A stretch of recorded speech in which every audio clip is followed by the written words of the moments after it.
Subscribe and share my channel Sudarsana. శ్రీమాత్రే నమః. శ్రీ గురుభ్యో నమః. శ్రీమద్దేవి భాగవతము 12వ స్కందము. దేవతల విజయ గర్వము. అగ్ని వాయువులు గడ్డిపోచను దహించుటకు కదిలించుటకు అసమర్థులగుట. జనమేజయుడు అడుగుతున్నాడు, సకల శాస్త్రములందును శ్రేష్ఠుడవైన భగవన్, నీకు తెలియని ధర్మరహస్యమేదియును లేదు. అందరూ శక్తిని ఉపాసించుట అత్యవసరము అని శాస్త్రములు ప్రకటించినవి. అయినప్పటికీ ప్రజలు వివిధ దేవతలను ఎందుకు ఆరాధిస్తున్నారు? బ్రాహ్మణోత్తమ, దీనికి కారణమేమిటి? ఈ విషయమును కృపాయత్త చిత్తులై నాకు తెలపండి. ఇదే కాక మునుపు మీరు మణిద్వీప మహత్యమును చర్చించి ఉన్నారు. దేవి యొక్క ఆ పరమ ఉత్తమ స్థానము ఎలా ఉంటుందో నేను తెలుసుకొనగోరుచున్నాను. అనగా నేను నీ భక్తుడను. నాకు ఈ విషయములనన్నింటినీ దయతో తెలపండి. సూతుడు చెప్తున్నాడు, మునివరులారా, మహారాజగు జనమేజయుని పై మాటలను విని భగవంతుడగు వేదవ్యాసుడు ఇలా చెప్పడం ప్రారంభించాడు. వ్యాసుడు చెప్తున్నాడు, రాజా, నీవు ఎంతో మంచి ప్రశ్న అడిగితివి. ప్రస్తుత సమయమునకు ఇది ఎంతో ఉపయోగకరమైన విషయము. వాస్తవమునకు నీవు మిగుల ధీశాలివి. వేదములయందు శ్రద్ధగలవాడవుగా గోచరించుచున్నావు. మహారాజా, ఇది పూర్వకాలము నాటి విషయము.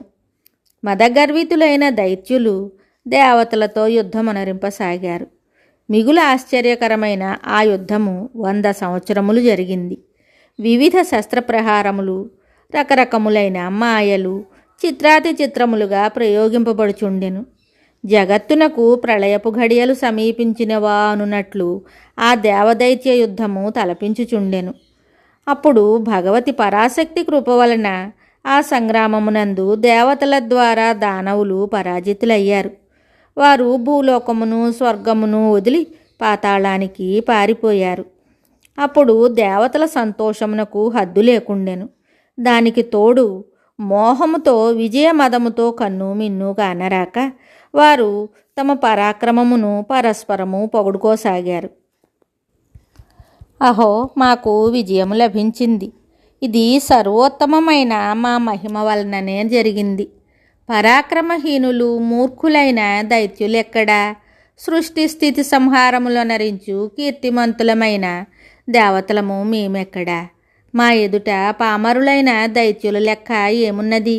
పరాశక్తి ప్రభావము తెలుసుకొనలేక ఆ సమయమున దేవతలను మోహము కప్పివేసి ఉండెను. అప్పుడా దేవతలను అనుగ్రహించుటకు దయామయ్యగు భగవతి జగదంబ యక్షిణీ రూపమున ప్రకటితమయ్యను.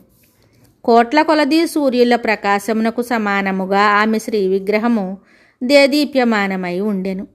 కోట్ల కొలది చంద్రుల వంటి చల్లదనము ఆ దేవియందుండెను. కోట్ల కొలది విద్యుల్లతలతో సమానముగా తేజరిల్లు ఆ జనని శ్రీ విగ్రహము హస్తచరణ ఇంద్రియాదిరహితమై ఉండెను.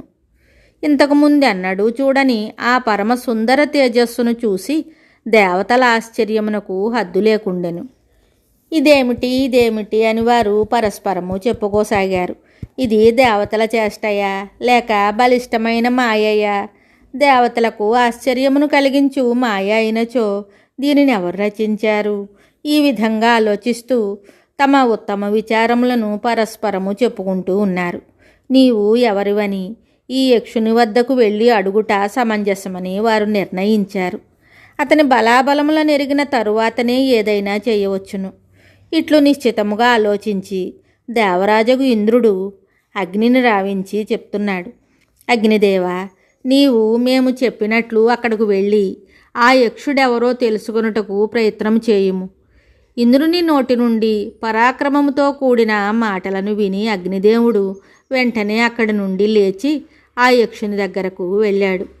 అప్పుడు యక్షుడు అగ్నిని అడిగాడు, అయ్యా, నీవెవరవు? నీ యందు ఎట్టి పరాక్రమము కలదు? ఇదంతయు నాకు తెలుపుము అన్నాడు. అప్పుడు అగ్ని ఇలా చెప్తున్నాడు, నేను అగ్నిదేవుడను. నేను జాతవేదుడను కూడా. అఖిల విశ్వమును భస్మము చేయు శక్తి నా యందు కలదు. అగ్నిదేవుడు ఇట్లు పలుకగా పరమ తేజస్వియగు యక్షుడు అతని ఎదుట ఒక గడ్డిపోచనుంచి చెప్తున్నాడు, నీ యందు సమస్త విశ్వమును భస్మము చేయు శక్తి ఉన్నచో నీవీ తృణమును కాల్చుము. అప్పుడు అగ్నిదేవుడు తన శక్తినంతయు వినియోగించి ఆ గడ్డిపోచను కాల్చుటకు ప్రయత్నించెను. కానీ దానిని దహించలేకపోయాను.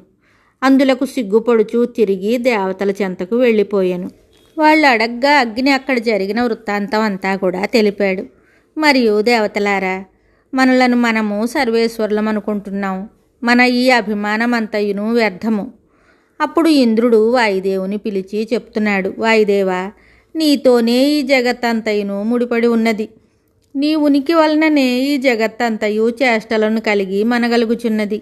నీవు ప్రాణరూపుడువై సకల ప్రాణుల శరీరములను సమస్త శక్తులను సంతరింపజేయుచున్నావు. ఈ యక్షుడెవరో వెళ్ళి తెలుసుకొని రమ్మని దేవేంద్రుడు చెప్పాడు. పరమ తేజస్వియగు యక్షుని గురించి తెలుసుకొనుటకు నీవు తప్ప ఇంకెవరునూ సమర్థులు కారు.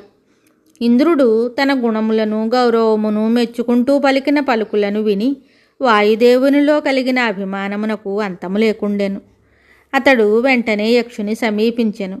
వాయుదేవుని చూసి యక్షుడు సుమధుర వచనములతో ఇలా చెప్తున్నాడు, నీవెవరవు? నీలో ఎట్టి శక్తి కలదు? నా ఎదుట ఈ విషయమునంతయును దయచేసి ఉన్నదున్నట్లు తెలుపుము. యక్షుని మాటలను విని అభిమానధనుడై వాయుదేవుడు చెప్తున్నాడు, నేను మాతరిశ్వుడను. ప్రజలు వాయుదేవుడను కూడా నన్ను పిలుస్తారు. అందరినీ నడుపుచు సమస్తమును గ్రహించు అపారమైన శక్తి నా యందు కలదు.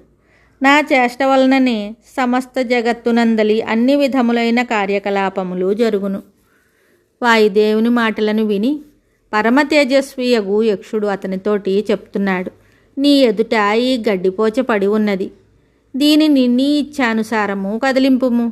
కదిలింపలేనిచో అభిమానమును వీడి సిగ్గుతో ఇంద్రుని వద్దకు తిరిగి వెళ్ళిపోమ్ము. యక్షుని మాటలను విని పవనదేవుడు తన సర్వశక్తులను ఒడ్డి ఆ గడ్డిపోచను ఎగురగొట్టుటకు యత్నించెను. ఎగరగొట్టుట అట్లుండగా దానిని ఏ కొంచెము కూడా కదిలించలేకపోయాను. అప్పుడతడు లజ్జితుడై అభిమానమును విడిచి దేవతల వద్దకు తిరిగి వెళ్ళిపోయాను. అచ్చట అతను గర్వమును దురభిమానమును పటాపంచలు చేయు విషయములన్నీయును వారికి వినిపించి ఇలా చెప్తున్నాడు, మనము యక్షుని గురించి తెలుసుకొనుటలో అసమర్థులమైతిమి. ఈ అభిమాన గర్వము వ్యర్థము. దీనితో మనము పొరపాటు పడితిమి. ఈ యక్షుడు మిగుల అలౌకికుడుగా కనిపిస్తున్నాడు. ఇతని తేజము సహించరానిది. అప్పుడు సకల దేవతలు ఇంద్రునితో పలికారు, దేవేంద్ర, నీవు మా అందరికిని ప్రభుడవు.